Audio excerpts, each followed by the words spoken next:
Hello class, now I'm going to review objective number 1 in chapter 3, describing an external analysis. You can certainly follow along with your book if you like. In fact, I would encourage that, and also use your PowerPoints in review as well. Okay. So let's look at the first objective, okay, describing an external analysis. So the first thing we want to ask ourselves is, what is an external analysis? Basically, an external analysis is going to be the process of scanning and evaluating an organization's external environment to determine the opportunities and threats facing their organizations. Now remember, the video you just saw with Erica Olson, she did all four. She talked about strengths, weaknesses, opportunities, and threats. And she made it very clear that strengths and weaknesses were internal and opportunities and threats were external to the organization. So let's look at opportunities first.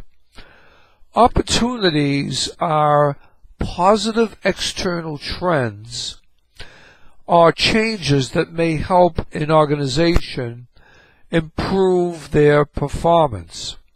Threats are negative external trends or changes that may hinder an organization's performance. It's important to know what's happening in the external environment so new strategies can be formulated or current strategies changed in response to the opportunities or threats. If you go to figure 3-1 in your book, you'll be able to see this a little more readily. Organizations as such are considered to be open systems. And what do open systems do? Open systems interact with and respond to the external environment. Chester Bernard was an early management theorist back in 1938, and he suggested that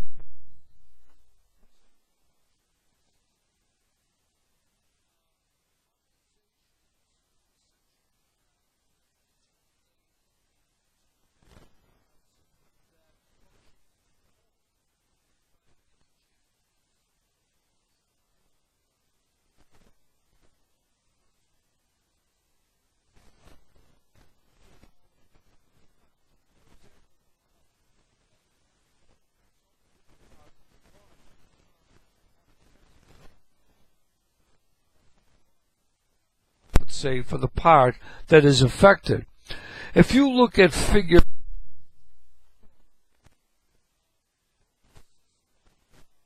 within an organization is affected by the environment and impact that environment.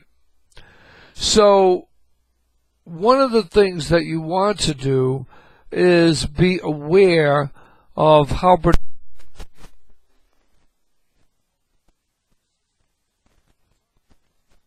there are open and there are closed systems. Okay? Right now I'm concerned with the open systems. So moving on a little bit, okay, there are some perspectives on organizational environments. The various studies of organizational environments can be summarized essentially from two different perspectives. One is looking at the environment as an information perspective. That means that the environment is essentially viewed as a source of information. And the thing is,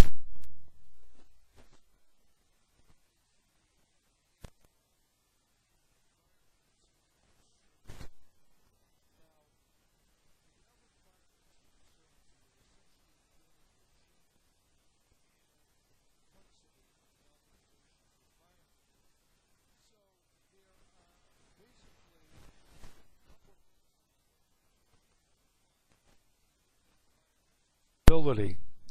Now, when you're looking at environmental stability, you're looking at a dynamic environment versus a stable one. If the organization's environment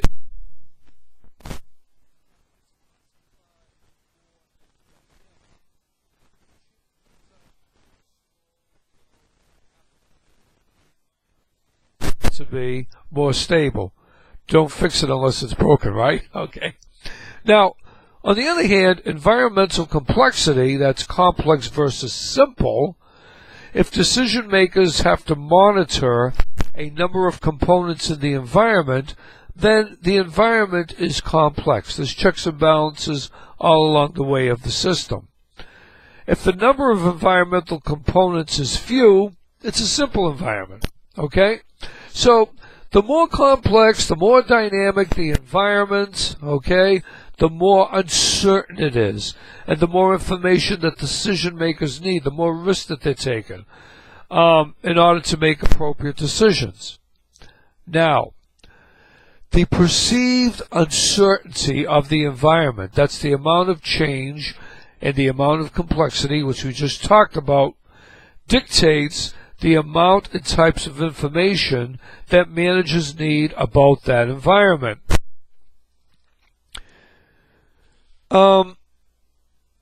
Look at the environment as a source.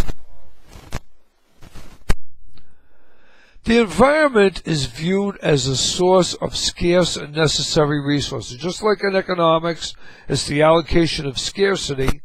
The environment has scarce resources. That's what makes us compete. We can do things that other companies can't do. These organizations may be from entirely different industries. For example, all organizations are going to compete for the type of help that they need. Secretaries, clerks, water, transportation. They may not be making or selling competing products, but related products. As the environment becomes more hostile, if you will, more competitive, and resources become harder to obtain and control, okay, the organizations are subject to more risk and more uncertainty, and at some points may become unstable.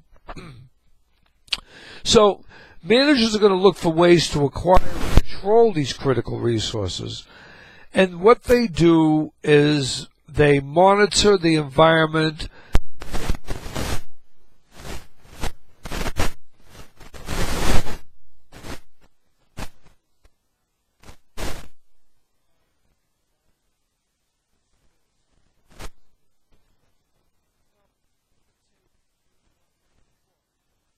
Give a summary on two perspectives of the environment. Okay? One of the things that we look at is environmental scanning and external analysis. Environmental scanning allows strategic decision makers, that's those that take risk, the higher part of the organization, to know what's happening in the external environment so that they can identify and anticipate environmental changes. So they kind of look at trends, if you will. This means scanning the environment and evaluating what the various data and trends mean to the organization is going to be important. Note that it's just not enough to know what's happening within the organization's environment. They should need to be assessed. What do we need to know from the outside in? In other words, we got to do an external analysis to determine the opportunities and threats that are facing the organization.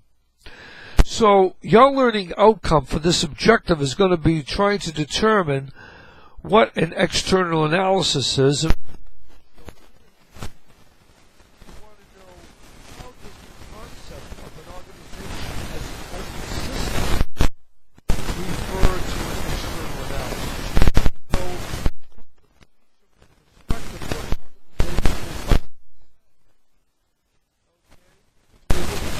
Environment as an information source. An environment as the source of resources. The final thing that you want to know is, the second thing you want to know is, what role does environmental uncertainty play when doing an external analysis?